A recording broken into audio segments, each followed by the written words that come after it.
আজ আবার একটা পার্সেল চলে এসেছে আর আমি কাইসের হাতে ন্যাং করে পার্সেল আনবক্সিং করতে চলে এসেছি।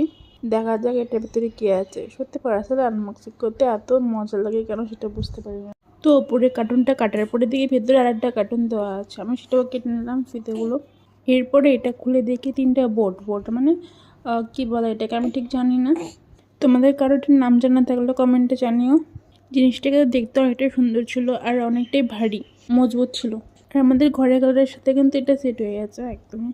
আমি পার্সেলটা অন করে দেখছিলাম, এবার আমাদের দাদা সব সেট করবে আর এর মধ্যে আমার মেয়ে কান্নাকাটি শুরু করে দিয়েছিল, তো ওকে আমি খাওয়াচ্ছিলাম আর তোমাদের দাদা সব সেট করছিল। তোমরা যারা নতুন বেবির মা হয়েছো তারা বাচ্চাকে কি খেতে দাও? আমার এই 2 মাস হয়েছে, এতদিন পর্যন্ত আমি শুধুমাত্র বুকের দুধ ছাড়া আর কিছু খাওয়াই না। আর আজকে রায়কে তেল মাখাচ্ছের বাবা, আমি একটু দেখে দিচ্ছিলাম, এবার দিতে পারে মেয়ে দেখে একদম চুপচাপ শুয়ে আছে। আজকের ভিডিও এই পর্যন্ত, দেখা হচ্ছে নেক্সট